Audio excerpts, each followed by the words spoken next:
Bienvenue à la grande édition de la télévision rwandaise, dont voici le sommaire.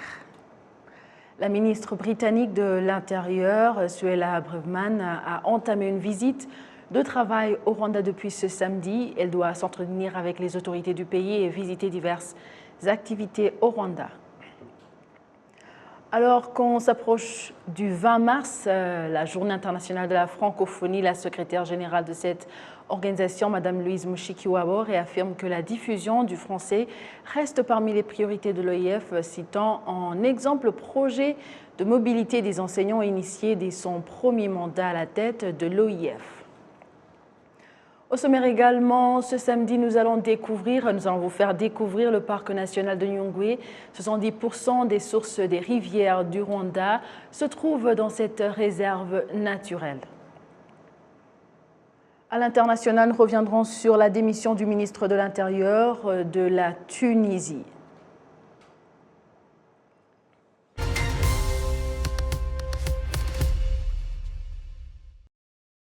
Madame, Monsieur, bonjour. C'est l'heure de la grande édition, 16h30, heure de Kigali.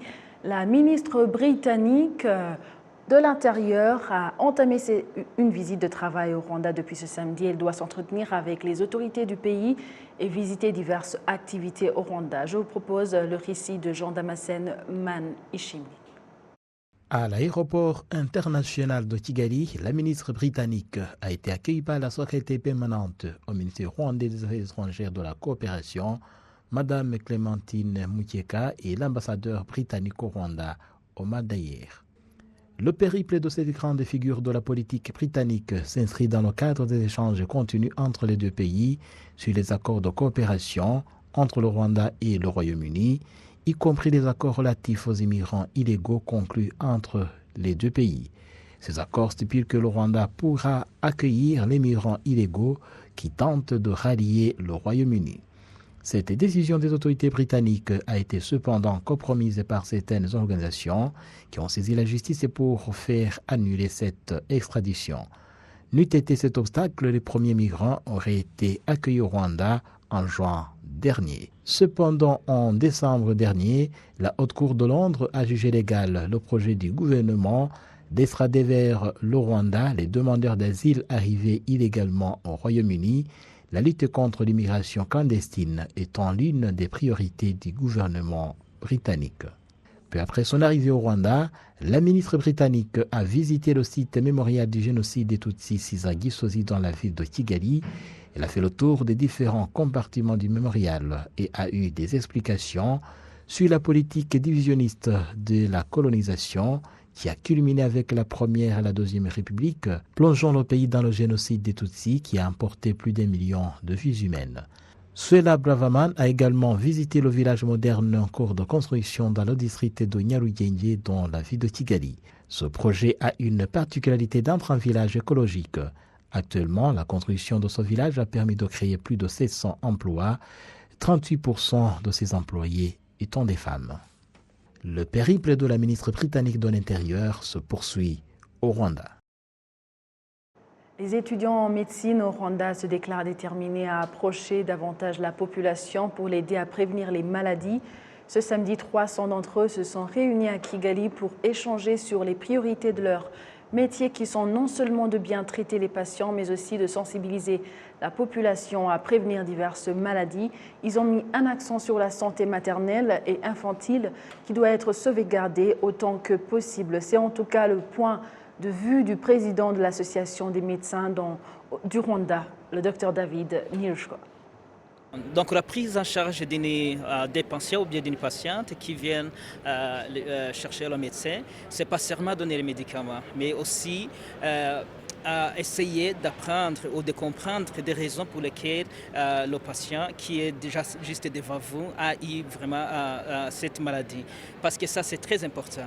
Il y a beaucoup de facteurs comme la nutrition, comme l'éducation, comme par exemple aussi l'exercice physique qui, par exemple, peuvent causer beaucoup de maladies, surtout les maladies qu'on appelle les maladies chroniques, qui sont pour le moment aussi très nombreuses dans la population. L'autre chose, c'est qu'en donnant les médicaments, il faut aussi parler aux patients pour vraiment comprendre le besoin du patient. Parce que ce n'est pas seulement les médicaments qui vont permettre un bon résultat, mais aussi les besoins du patient. Il faut lui éduquer, il faut aussi lui discuter avec lui s'il y a un problème, comment il faut faire juste pour que le résultat soit le meilleur. Le représentant de l'Organisation mondiale de la santé au Rwanda félicite le Rwanda pour ses multiples réalisations dans le domaine de la santé, même si le chemin reste encore long. Actuellement, le Rwanda compte un médecin sur 10 000 personnes, l'objectif étant d'avoir au moins 3 médecins pour 10 000 personnes. Le mois de mars est depuis 1977 dédié à la femme. C'est en fait depuis que les Nations Unies ont officiellement proclamé à travers son Assemblée générale la Journée internationale de la femme le 8 mars. La femme, tout comme l'homme, est célébrée tous les jours, mais pour le mois de mars, la femme a une attention particulière, raison pour laquelle je me suis entretenue avec Madame Jessica Makosso, fondatrice de l'Association des femmes inspirantes, qui est une plateforme qui met un accent en avant donc des femmes leaders africaines et celles issues de la diaspora. Elle nous parle du respect des droits de la femme et de son autonomisation. Alors, la journée de la femme est une journée où on célèbre les femmes, c'est vrai. Mais pour moi, je pense que c'est pas que une journée où on célèbre les femmes, parce que pour moi, la femme, elle est célébrée au-delà du 8 mars. Donc, le 8 mars, c'est plutôt une journée de commémoration. C'est une journée où on fait le point, on fait un bilan sur les conditions de vie de la femme au niveau de la société. On sait que ce combat ne date pas d'aujourd'hui. C'est un combat que les femmes ont commencé depuis belle lurette. À chaque 8 mars, je vais dire, c'est vraiment une journée où on fait un bilan de savoir où est-ce qu'on était, où est-ce qu'on est et où on part. On essaye de mettre en place des stratégies, des moyens pour voir comment on fait pour arriver aux objectifs que nous sommes fixés en tant que femmes. Voilà. Dans notre communauté africaine, on a besoin de ces rôles modèles. On a besoin de ces femmes qui ont des parcours inspirants, qui ont des parcours qui méritent d'être connus afin de booster, afin de challenger les générations futures. En effet, les générations futures ont besoin de découvrir ces modèles inspirants afin que ces personnes, afin qu'elles aussi à leur tour, qu'elles passent à l'action, qu'elles se disent que rien n'est impossible, peu importe la situation dans laquelle je suis, peu importe l'environnement dans lequel je suis, je peux faire telle ou telle chose en étant une femme noire, une femme africaine ou encore une femme noire africaine immigrée. Voilà, donc c'est vraiment important pour moi de mettre en avant tous ces profils des femmes qui ont des parcours inspirants afin de pousser les générations futures à avoir des rôles modèles et à croire en l'avenir. Alors, concernant que les femmes, elles ont besoin de se former pour apprendre et pour avoir les bases concernant le numérique et le digital. Aujourd'hui, avec l'ère du temps, avec le développement, on voit que le numérique est en train de prendre une grande place au niveau de nos vies, que ce soit vie professionnelle ou vie personnelle. Donc, les femmes, elles ont besoin de s'aligner avec cette ère-là. En se formant, quand on n'a pas les connaissances ou quand on n'a pas appris cela à l'école, on peut toujours se former parce qu'il n'y a pas d'âge, il n'y a pas de honte non plus à se former. Aujourd'hui, il y a des formations, que ça soit courtes ou longues, pour pouvoir faire un renforcement de capacité ou encore pour pouvoir en faire même aujourd'hui pour que les femmes soient plus confiantes. Elles ont besoin de se former pour acquérir les connaissances, les bases du numérique. Voilà. Je rappelle que c'était Madame Jessica Makosso, l'initiatrice du TOP, sont des femmes noires inspirantes du XXIe siècle, qui parlait du respect des droits de la femme et de son autonomisation. On continue avec l'alcool qui est partout présent dans plusieurs sociétés et les gens multiplient des occasions pour le consommer. Les spécialistes de la santé mentale conseillent par ailleurs aux gens de faire preuve de modération dans la consommation de l'alcool qui souvent peut provoquer certaines pathologies. C'est en tout cas le point de vue du docteur Aristide Rutaisile, psychopathologue en France. Il commence par nous dire comment est-ce que l'alcool devient un problème. Un problème devient psychopathologique ou devient pathologique en psychologie lorsqu'il y a la répétition, la fréquence et puis la durée et si ça impacte aussi la société. Donc, si, et aussi la vie professionnelle, effectivement, et la vie de famille. Si on prend de l'alcool pour répondre à un stress, et que ce stress reviendra et reviendra. Donc, il y aura une sorte de répétition. La durée, je ne peux pas boire un coup, il faut que je prenne un coup durant 1 heure, 3 heures, 4 heures. Et dans combien de temps? Donc, c'est ça ce qui constitue au fur et à mesure ce problème-là.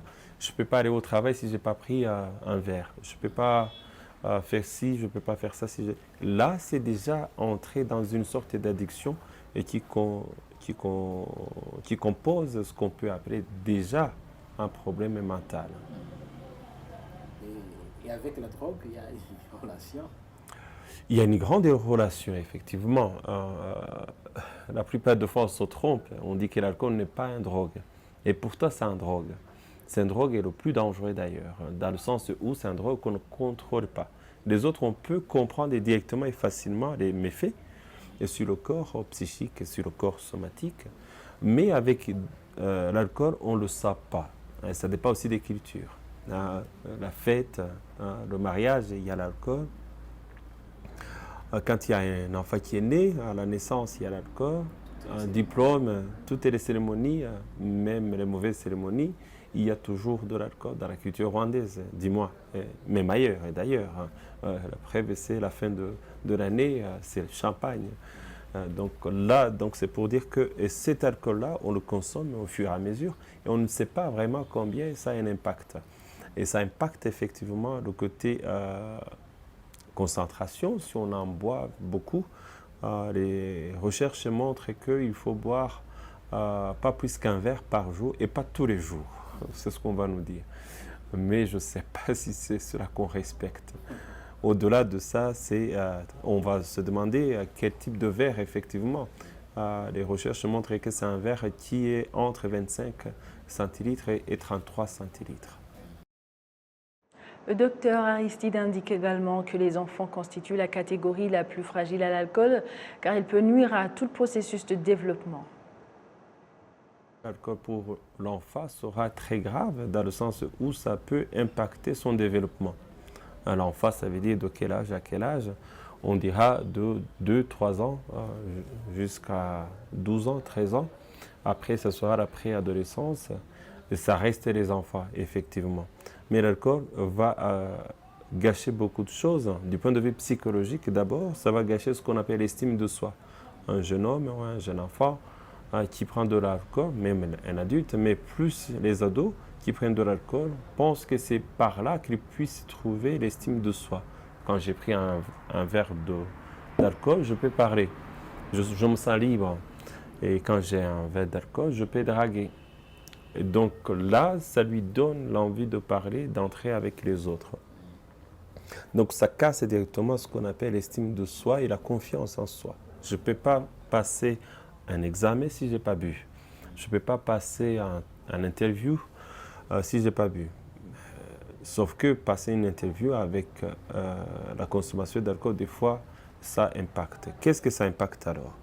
Ça impacte d'abord la concentration et la mémoire et l'attention des personnes qui prennent de l'alcool à long terme. Là, c'est du point de vue neuropsychologique.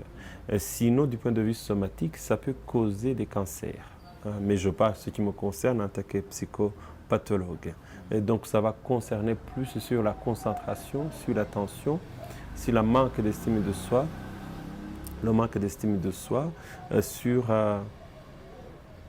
ça peut aussi impacter, s'il y a l'estime de soi, ça peut impacter la vie du sommeil, la vie sexuelle et la vie, de ce qui concerne le manger. De la santé au développement socio-économique, parlons maintenant des personnes qui travaillent dans les hôtels et restaurants de la ville de Kigali qui se réjouissent du pas franchi par le Rwanda dans le cadre de développer le tourisme basé sur les conférences internationales. Ils indiquent que cela met un accent sur le développement de leur secteur. Suivons les détails. À l'occasion du 113e congrès de la FIFA, tous les hôtels et restaurants de la ville de Kigali étaient remplis par les participants de ce grand rendez-vous du monde sportif. Notre secteur est très honoré pour avoir accueilli des visiteurs importants en provenance de partout dans le monde. Ils ont exploré notre beau pays. C'est un grand honneur pour nous tous particulièrement, nous qui effectuons des activités d'hôtels et restaurants. Et nous remercions surtout le gouvernement qui nous aide pour que notre secteur se développe. Les personnes qui travaillent dans les hôtels et restaurants expriment l'avantage de telles conférences. Nous avons reçu les participants du 113e congrès de la FIFA. En termes d'affaires, nous avons été satisfaits, mais il y a aussi l'expérience acquise par notre personnel dans le sens de pouvoir servir de grandes personnalités. Ce congrès nous laisse un souvenir sans pareil. C'est en fait une chance. Romalio Abdul-Jabbar, un des observateurs sportifs, a souligné que dans le monde du sport, en particulier du football, cette conférence va être un catalyseur pour son développement en général. Le 113e congrès de la FIFA qui s'est tenu à Kigali avait été précédé par diverses autres activités qui ont principalement porté sur le développement du football, tant au Rwanda et en Afrique en général.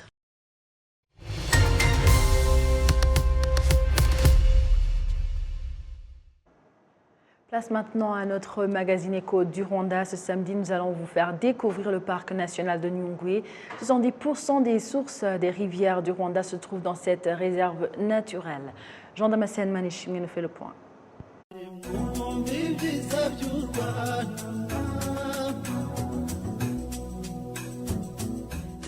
Depuis Kigali, la capitale rwandaise en voiture, il vous faudra environ 4 heures pour entrer dans la forêt naturelle de Nyungwe. C'est un massif forestier situé au sud-ouest du Rwanda et s'étend précisément sur 5 districts, Nyaruguru et Nyamagabe de la province du Sud, Rusizi, Nyamasheke et Karongi de la province de l'Ouest. Situé dans les collines du sud-ouest du Rwanda, à la limite du Burundi où il se prolonge avec le parc national de Kibira, le parc de Nyungwe est traversé par une route goudronnée permettant de rallier facilement la ville de Rusizi, frontalière de Bukavu, en République démocratique du Congo. Depuis 2005, la forêt naturelle de Nyungwe est devenue le parc national de Nyungwe. Ce parc est un ensemble de 3 composantes de propriété naturelle qui s'étend sur une superficie de plus de 1000 km² avec une zone tampon de plus de 10 000 hectares, comprenant la forêt naturelle de Nyungwe, qui couvre les collines et les montagnes du sud-ouest du Rwanda, connu comme le plus grand îlot de la forêt de montagne de l'Afrique de l'Est, la forêt naturelle de Kiamudongo et une petite forêt naturelle de Gisakura. C'est également le paradis des primates qu'on ne trouve pas ailleurs au monde. Le parc national de Nyungwe est parmi les zones forestières les plus diverses et importantes de montagnes du Rift albertain. Il est caractérisé par une large gamme d'habitats soutenant une forte diversité de plantes. Environ 200 espèces d'arbres, 100 espèces d'orchidées, de reptiles, de mammifères, d'oiseaux rares et de primates. On y trouve surtout des plantes rares et d'une extrême beauté. La fameuse rivière Rukarara, l'une des principales sources du Nil, prend naissance dans la forêt naturelle de Nyungwe. C'est cette même source du Nil qui a attiré les premiers explorateurs européens au XVIIIe siècle à venir explorer l'Afrique centrale et de grands lacs richesses naturelles qu'elle regorge. D'une beauté exceptionnelle, le parc national de Nyungwe est un paysage vert unique, avec ses splendides cimes du haut de la canopée, ses innombrables rivières, ses magnifiques chutes et ses marais, ainsi que son climat rare au monde, qui lui confère son esthétique exceptionnelle, ce qui fait la joie des touristes qui s'y rendent régulièrement. L'ambassadeur d'Israël au Rwanda, Ron Adam, en est témoin. Feel great, no problem. Je me sens bien, pas de problème. Nous avons été sur le pont. Tout s'est bien passé. C'est à la fois sécurisé et sûr. Le pont est sûr et vous vous sentez à l'aise parce que c'est assez calme et tranquille. C'est vraiment bon. Tout le monde devrait venir visiter le Rwanda. Everyone should come. Visit Rwanda.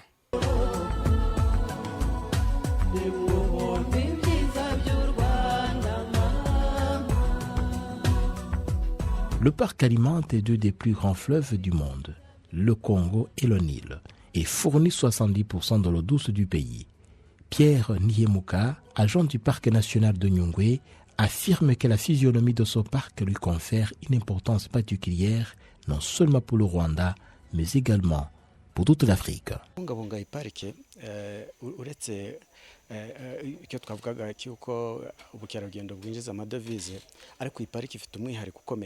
Par les revenus touristiques de ce parc, la sauvegarde de Nyungwe s'impose car elle est d'une grande particularité.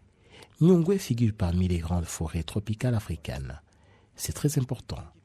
Protéger cette forêt, c'est protéger la vie des gens. Sa sauvegarde, c'est la sauvegarde de la vie humaine. Pour le pays, les recherches ont montré que 70% des eaux de notre pays prennent source dans cette forêt naturelle de Nyungwe. Deuxièmement, comme vous le savez, la source du Nil se trouve dans ce parc de Nyungwe. Toutes nos rivières comme la Nyabarongo et autres sont alimentées par l'eau qui vient de Nyungwe. Vous comprendrez donc l'importance de ce parc. L'eau est vitale dans l'agriculture. La population avoisinant ce parc en est témoin et les cultive presque toute l'année. Ce parc est entouré de 6 usines théicoles qui dépendent entièrement des eaux de Nyungwe et de la pluie abondante attirée par ce parc. Pour l'Afrique, je l'ai dit, le fleuve Nil, qui a sa source ici, traverse plusieurs pays. Parti d'ici, continue jusqu'au Soudan et en Égypte, partout on exploite cette eau. Donc sauvegarder ce parc, c'est sauvegarder la vie dans tous ces pays qui utilisent l'eau du Nil.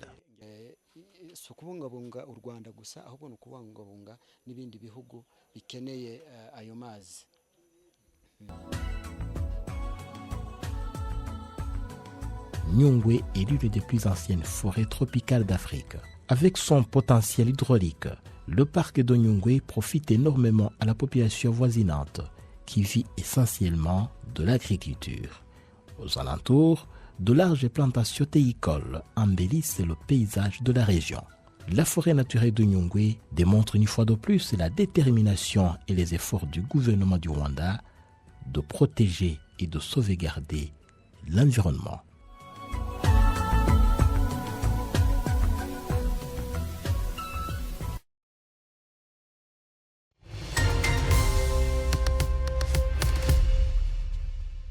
Au nom de toute l'équipe qui a réalisé cette grande édition, je vous souhaite de passer une excellente suite du programme de la télévision rwandaise.